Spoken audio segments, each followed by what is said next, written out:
There's 10,000 of the greatest, biggest libraries in the world sitting on your phone. So we at a day and age nowadays where, hey, there's no excuse for not having the information you need because it's out there. All you got to do is figure out what you want to know, and you can speak it into your phone, or you can Google it, Bing it, whatever you use, right? But we got to use that thing that we have in our hand and use it as a piece, as a way of getting more information. So we got to get the knowledge, get the learning, and get the information. If you want to have a better financial life, you got to get this. You got to get some courage. You got to get some hope, some courage. You can't have no fear. You got to get a source of strength. I don't care if that's your faith, your spiritual source.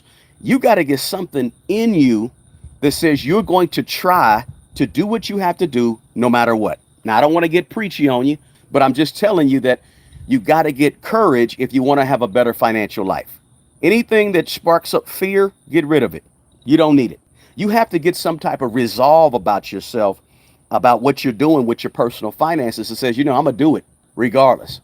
I want that business. I'm going to go do it. I want to start that business. I want to start, that restaurant. I want to start that catering business. I want to start that trash removal business.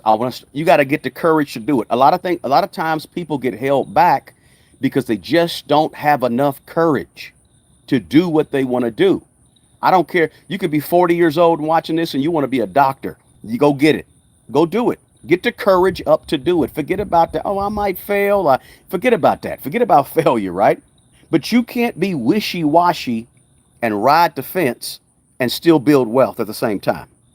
You got to get some courage about you to get out there and try something different, right? You got to get the courage, you got to get the information, and you got to get serious. The fourth thing you got to do is you got to get a strategy. That means you got to get plans. You got to get a mission, a vision. You got to get some goals. Then you got to write the plan down.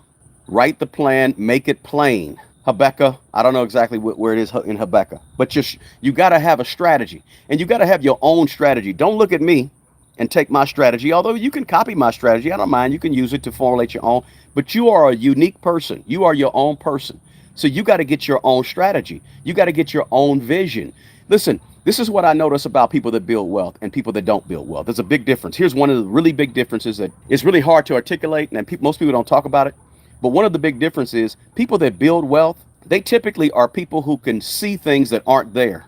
Let me give you another example. People that flip houses, they're usually people that have a vision to see what is not right there in front of them to see.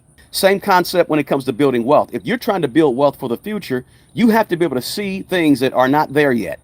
You have to be able to see yourself as a millionaire before you become a millionaire. You have to see yourself as a dentist before you become a dentist. When you entered college, when you was 20 years old, if you went to college or if you went to apprenticeship school, whatever, you had to see the end result of whatever you were going for before you got there. Same thing with your money. If you want to be a millionaire, you have to have the vision that one day you're going to be there. It's just people that build wealth, they tend to be able to have that vision.